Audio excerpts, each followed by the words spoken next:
अब तो हद होगी जनाब।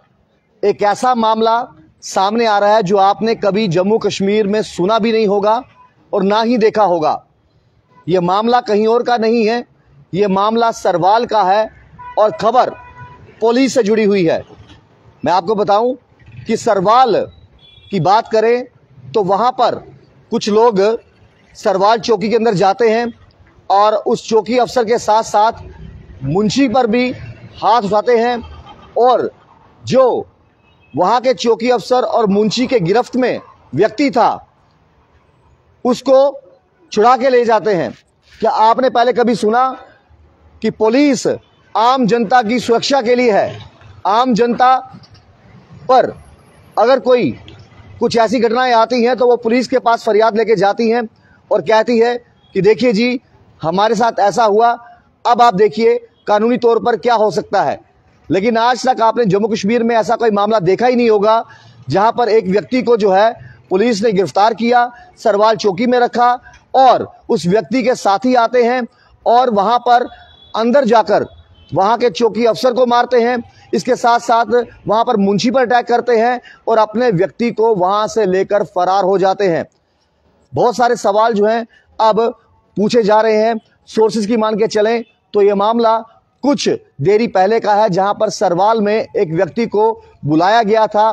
किस मामले को लेकर बुलाया गया था अभी उसकी जानकारी हमारे पास नहीं पहुंची, लेकिन शुरुआती जानकारी जो सोर्सेज के मुताबिक हमारे पास पहुंच रही है कि सरवाल चौकी में जो है एक व्यक्ति को लाया गया था। अब वो गिरफ्तार करके लाया था या पूछताछ के लिए, ये अभी तक पुष्टि नहीं हो पाई।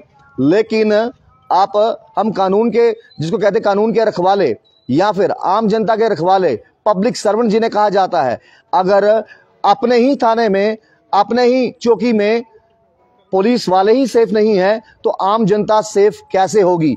यह मामला सरवाल चौकी का है जहां पर कुछ लोग आते हैं, 4 से 5 लोग जो हमारे पास शुरुआती सोर्सेज के मुताबिक खबर आ रही है, वो वहां पर बातचीत करते हैं वहां के चौकी अफसर से, वहां के मुंशी से बातचीत करते हैं कि हमारे व्यक्ति को आपने क्यों पकड़ा है।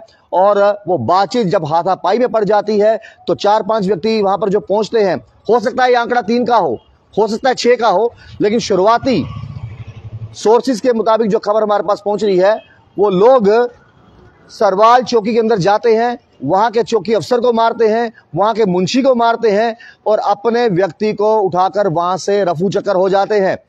अब सवाल यह है कि पुलिस अब इस मैटर में इन्वेस्टिगेट कर रही है, सीसीटीवी कैमरेज खंगाले जा रहे हैं और पता लगाया जा रहा है कि आखिरकार वो 4-5 लोग जो अपने व्यक्ति को पुलिस की गिरफ्त से निकाल कर ले गए, आखिरकार वो है कौन।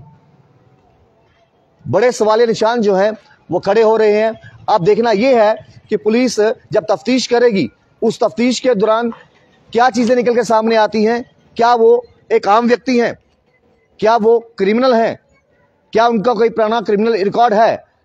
ये बहुत सारे सवाल जो हैं फिलहाल पुलिस के जहन में है। लेकिन जनाब ये कहना गलत नहीं होगा कि अब तो हद होगी जनाब। हमने पिछले 10 दिनों में बहुत सारे ऐसे मामले देखे, चाहे वो मीरा साहब में 10 किलोमीटर के दायरे में 2 जगह गोली चली हो, चाहे इसके अलावा कुछ ड्रग पेडलर्स को पुलिस ने पकड़ा हो, या जितने भी पिछले 10 दिनों में आपने देखा कि पुलिस की खबरें जो है वो सुर्खियों पे है और पुलिस समय रहते जो है उन लोगों को पकड़ा भी है, दबोचा भी है। चाहे मामला ग्रेटर कैलाश का हो, जमीनी विवाद का हो, जहां एक व्यक्ति अवतार सिंह की जान चलेगी, पुलिस ने चंद घंटों में ही जो है उनको पकड़ा और प्रेस वार्ता के जरिए जो है वो पब्लिक डोमेन तक पहुंचाया। लेकिन ये जो मामला है, चौकी के अंदर घुसकर चौकी अफसर पर हाथ उठाकर और साथ ही साथ मुंशी पर हाथ उठाकर अपना व्यक्ति वहां से निकाल कर वहां से रफू चक्कर हो जाना, आज तक जम्मू कश्मीर यूटी में शायद आपने ये कभी ना सुना और शायद आगे ना ही सुनोगे। आम जनता इस वीडियो को ज्यादा शेयर कीजिएगा, अपनी राय कमेंट बॉक्स में जरूर रखिएगा कि आखिरकार क्या आपने कभी ऐसा मामला सुना है कि एक व्यक्ति को जो है वो सरवाल चौकी में बुलाया जाता है, पुलिस उससे पूछताछ कर रही होती है और जिसको पकड़ा हुआ होता है, यानी जिसको पूछताछ के लिए बुलाया गया होता है, उसके साथी आते हैं, वो वहां पर बहसबाजी करते हैं, वो चौकी अफसर पर हाथ उठाते हैं, उसे मारते पीटते हैं, मुंशी पर हाथ उठाते हैं और मुंशी और चौकी अफसर के सामने जो है उस व्यक्ति को लेकर फरार हो जाते हैं। पुलिस जांच में जुड़ी है, इस मामले की जांच कर रही है। अब जांच के बाद क्या कुछ चीजें निकलकर सामने आती हैं, सीसीटीवी फुटेज खंगाले जाएंगे, ढूंढा जाएगा कि वो व्यक्ति कौन है, और उसके बाद मालूम चलेगा कि जो व्यक्ति छुड़ाने आए थे वो क्या आपकी तरह, हमारी तरह आम नागरिक है, या उसके कोई रिश्तेदार हैं, क्या उसके कोई दोस्त हैं, क्या वो क्रिमिनल बैकग्राउंड से ताल्लुकात रखते हैं या नहीं। ये बहुत सारे सवाल हैं जो सवाल फिलहाल पुलिस ढूंढ रही है। आप देखते चैनल वन, राहुल खत्री, नमस्कार।